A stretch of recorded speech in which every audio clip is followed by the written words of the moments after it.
तरीके से कर्नाटका ने एक बहुत ही डेसिसिव मैंडेट दिया है। अटकलें लगाई जा रही थी कि हंग असेंबली होगी, अटकलें ये भी लगाई जा रही थी कि प्रधानमंत्री नरेंद्र मोदी जी के कैंपेनिंग की शुरुआत के बाद से बीजेपी की वेव आएगी। बहुत सारी बातें की गई थी, बजरंगबली जी को भी घसीटा गया था, इनके कैंपेन में हिंदू मुसलमान किया गया, केरला स्टोरी को लाया गया। सब तरीके से विफल रहे। जो इनका पेटेंटेड इनकी जो कैंपेनिंग स्ट्रैटेजी है सब विफल रहा। तो इससे स्पष्ट हो रहा है कि देश की जनता देख रही है कि जो ध्रुवीकरण की राजनीति की बात चलती है, जो आप जनता से वादा किया है उसके बारे में बातचीत ही नहीं होती है, तो कहीं ना कहीं एक फुल स्टॉप दिख रहा है। ये तो अभी कॉमा है, फुल स्टॉप 2024 के इलेक्शन में लगने वाला है। और ये सारे जो झूठे वादे और झूठे इरादों के साथ ये सरकार बनी है, ये असफल होगी। उन्होंने ये मंत्री कह रहे थे कि बीजेपी हारेगी तो दंगे होंगे, लेकिन हम शांत हैं, कर्नाटक खुश है। और साथ ये भी कह रहे हैं मोदी लहर खत्म हो गई, अब हमारी लहर है, संजय राउत जी का बयान है। नहीं, बिल्कुल आप देखिए इतनी सारी बातें कही गई, राइट्स होंगे, प्रधानमंत्री जी का आशीर्वाद नहीं बना रहेगा, कर्नाटका के साथ दुर्व्यवहार होगा, हिंदू मुसलमान किया, कोस्टल कर्नाटका में जिस तरीके से बात हुई उससे स्पष्ट हो गया है। वो असम के मुख्यमंत्री ने आकर क्या क्या उन्होंने अपना एजेंडा चलाया। तो एक बेशर्मी की जो हदें पार होती हैं वो भी हदें पार की गई थी, तो वो कर्नाटका की जनता ने रिजेक्ट किया है। और आने वाले समय में कर्नाटका को जो वादे किए गए हैं, जो विजन है कर्नाटका के लिए, पूरी उम्मीद करती हूँ कि ये कांग्रेस की सरकार उसको पूरे करेगी। वहीं कर्नाटक में कांग्रेस जीत गई है, लेकिन मुख्यमंत्री के चेहरे को लेकर अभी भी सस्पेंड है। और क्या तनातनी देखने को मिल सकती है, इसको लेकर बीजेपी भी कई तरीके के आरोप। देखिए, जब हिमाचल प्रदेश में चुनावी रिजल्ट जैसी आया था, कांग्रेस के बारे में यही कहा था ये मुख्यमंत्री नहीं निर्णय कर पाएंगे, मुख्यमंत्री कौन बनेगा, ऐसा पूरा नैरेटिव बनाने की कोशिश की थी। पर with in one day chief minister decide हो गए, ओथ टेकिंग सेरेमनी भी हो गई।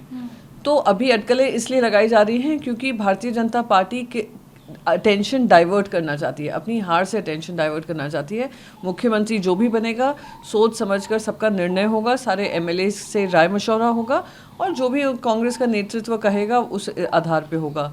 उसमें ये यहाँ पे ताका झांकी करना ऐसा होता है ना कि पड़ोसी के घर में क्या चल रहा है उसमें आप झांकने में ज़्यादा इंटरेस्टेड हैं, ये वही बातें हैं।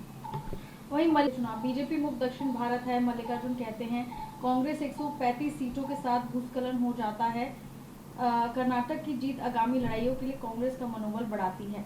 बिल्कुल, कांग्रेस का ही क्या हम कहेंगे कि सारे विपक्ष को एकजुट होकर ये लड़ाई लड़नी पड़ेगी, एक साथ ही लड़ाई लड़नी पड़ेगी। और अभी साउथ से शुरुआत हुई है, महाराष्ट्र में आप देखिएगा इनका पत्ता साफ होने वाला है। ये जो अनकॉन्स्टिट्यूशनल इलीगल सरकार बनी हुई है, फिर आप मध्य प्रदेश देख लीजिए, आप छत्तीसगढ़ देख लीजिए, आप राजस्थान देख लीजिए, सब जगह से इनकी हार होना तय है। ये कॉन्फिडेंस जो आ रहा है, जनता जिस तरीके से वोट कर रही है उसके आधार पे आ रहा है। वहीं कर्नाटक बाद राहुल गांधी के पीएम बनने के कयास भी इस तरीके से लग रहे हैं। प्रियंका गांधी का भी एक बयान आया, जनता हमें बताएगी पीएम को लेकर। इससे ज़्यादा क्या कहेंगे, यहाँ पे ध्यान भटकाने का काम हो रहा है, नैरेटिव बदलने का काम हो रहा है कि जितनी जल्दी नैरेटिव हटा सकें। कोई ये ना पूछ ले अमित शाह जी का स्ट्राइक रेट क्या रहा, कितनी रैलीज़ की, कितनी सीट जीती। कोई ये ना पूछ ले योगी आदित्यनाथ का क्या स्ट्राइक रेट रहा, कितनी रैलीज़ की, उसमें कितनी सीट जीती। शिंदे हो, फडणवीस हो, उनका क्या स्ट्राइक रेट रहा, नरेंद्र मोदी जी का क्या स्ट्राइक रेट रहा, उनके मुख्यमंत्री जो असम के जिन्होंने इतनी ध्रुवीकरण वाली बातें कही थी उनका क्या स्ट्राइक रेट रहा। तो इन सारी चीज़ों से ध्यान भटकाने के लिए सीटी रवि जो सबसे ज़्यादा बातें करते थे और हिंदू मुसलमान ध्रुवीकरण करते थे, आज उनकी करारी हार हुई है। तो ये सारे मुद्दों से ध्यान भटकाने के लिए सीएम कौन बनेगा, प्राइम मिनिस्टर कौन बनेगा, इस पे हमारा ध्यान इस पे नहीं है। हमारा ध्यान जनता से जुड़े हुए मुद्दे हैं, उनको सामने लाना है। वही केंद्र नहीं, आज लोगों को उनसे पूछना चाहिए कि वो लोकतंत्र और ईवीएम के बारे में क्या सोचते हैं। इनको कोई ग्रेस सिखाए, ग्रेस इन डिफीट एक बहुत महत्वपूर्ण चीज़ होती है राजनीति में। जब हारे भी तो आप जिसने आपको मात दी है उसको भी सम्मान देना चाहिए। आपका कैंपेन जो भी रहा नेगेटिव कैंपेन रहा, भारी बहुमत से वेव वाला इलेक्शन रहा कि वेव वाला इलेक्शन हुआ है। और फिर भी आप इंस्टेड ऑफ बीइंग ग्रेशियस के बधाई देने की बजाय आप ये ढूंढें कि आपने ईवीएम के बारे में कहा। अरे ईवीएम की सबसे पहले जो सवाल पूछे थे इन्हीं के राज्यसभा एमपी बने हुए हैं, जीवीएल राव ने खड़े किए थे। उसमें फॉरवर्ड किसने लिखा था? एलके अडवाणी जी ने लिखा था। तो ईवीएम की शुरुआत बहस तब से चल रही है। तो ये राजीव चंद्रशेखर से ये उम्मीद नहीं थी कि वो इस पे ग्रेस दिखाने की बजाय इस तरीके की बातें करेंगे, पर उम्मीद करती हूँ कि कहीं कहीं सत्ता हारने के बाद थोड़ा एरोगेंस इन लोगों का कम होगा। जी, हेमंत ने हर लोकसभा चुनाव से पहले कांग्रेस कर्नाटक में विधानसभा चुनाव जीतती है। मुझे लगता है कि आप इस बात से देख सकते हैं 2014 में भी ये हुआ था, कांग्रेस ने विधानसभा चुनाव जीता था, जिसके बाद पीएम संसद में आ गए। पहले तो हेमंत बिस्व शर्मा जी अपना स्ट्राइक रेट बता दें। इतनी रैली की, इतना जहर उगला, इतनी ऐसी भाषा का इस्तेमाल किया जो भाषा एक मुख्यमंत्री को नहीं सुहाती है, और वो आकर ज़्यादा हिस्ट्री और ज्योग्राफी सिखाने की कोशिश करें तो थोड़ा हास्यास्पद है। अपने काम, अगर असम में अपना काम पे ध्यान दें, और कहीं ऐसा ना हो आप दूसरी जगह दूसरे राज्यों में जाकर कैंपेनिंग कर रहे हैं, आपका राज्य भी आपके हाथ से निकल पड़े। समय आ गया है बदलाव का, और यहाँ कर्नाटका ने एक सही संकेत भेजा है देश में कि आने वाले समय में जनता के मुद्दों की बात होगी, जनता के हित की बात होगी, और यहाँ वहाँ ध्यान भटकाने वाले मुद्दों पे चर्चा नहीं करेंगे। कांग्रेस वो अपनी विधानसभा हार गए, धनबल के बहुत प्रयोग को लेकर वो बात कर रहे हैं। आपने देखा होगा किस तरीके से उनकी बेइज्जती की गई, पहले उनको टिकट डिनाई किया गया। ये उनमें से हैं शेटर जी जिन्होंने शुरुआत जो भारतीय जनता पार्टी की थी, वहाँ पे नींव रखी थी, उनके एक इम्पॉर्टेंट सदस्य थे, वहाँ के मुख्यमंत्री रह चुके हैं, अनडिफीटेड एमएलए रह चुके हैं। और आप लोगों ने जिस तरीके की भाषा का इस्तेमाल किया, जिस तरीके से धन बल, सत्ता बल का दुरुपयोग हुआ, वो वहाँ की जनता ने देखा है।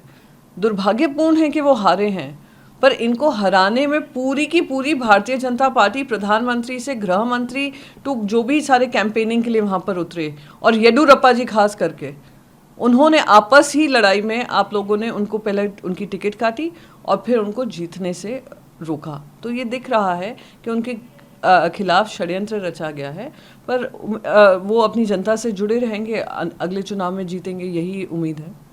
राजस्थान अशोक गहलोत के बीच मतभेद देखने को मिल रहा है। कांग्रेस के ने भी स्वीकार किया है कि मैं स्वीकार करता हूं कि हमारे बीच मतभेद हो सकता है, लेकिन ये आगे नहीं होगा। जिस तरीके से हमने कर्नाटक में किया है, हिमाचल में जीत हासिल की है, जनता का भरोसा जीता है, इसको क्या कहेंगे?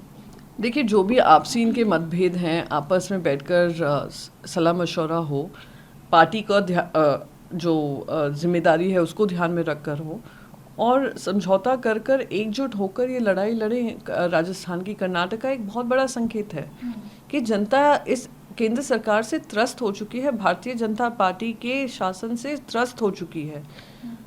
तो ये अब कांग्रेस के ऊपर रहेगा, कांग्रेस के अध्यक्ष के ऊपर रहेगा, और इंटरनल पार्टी का इशू है, उसको रिजॉल्व करने में कामयाब रहेंगे, यही पूरे विपक्ष भी उम्मीद करेगा। वहीं विपक्ष में फारूक अब्दुल्ला हो, तेजस्वी यादव हैं, इस कर्नाटक में बीजेपी की हार को लेकर तमाम तरीके की बातें कर रहे हैं कि 2024 में के शुरुआत से पहले भाजपा का अंत हो गया है, दक्षिण भारत में अंत हो गया है, क्या कहेंगे? नहीं, अगर आप पूरा देश का मैप भी देखेंगे तो लास्ट चुनाव इन्होंने अपने बल पे कब जीता? 2 राज्यों के सिवा, गुजरात और उत्तर प्रदेश। बाकी कौन से राज्य में ये लोगों ने सीधा इनको मैंडेट मिला है?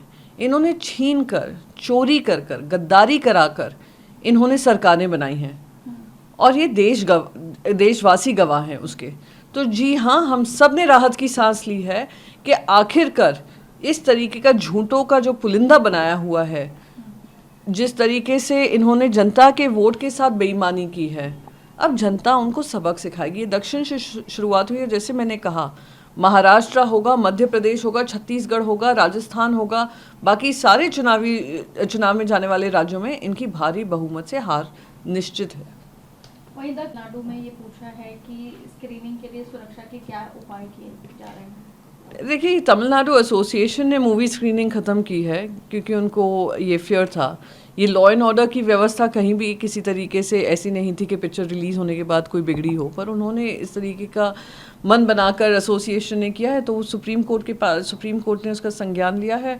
उम्मीद करेंगे तमिलनाडु सरकार भी इंश्योर करेगी कि वो मूवी की स्क्रीनिंग हो, क्योंकि वो मूवी वैसे भी सबको पता चल गया है, प्रधानमंत्री के इंडोर्समेंट का भी फ़र्क नहीं पड़ा है कि ये पिक्चर प्रोपेगेंडा पिक्चर है और केरला के खिलाफ मूवी है और जो तथ्य हैं, सत्य हैं, उससे परे है। ठीक है।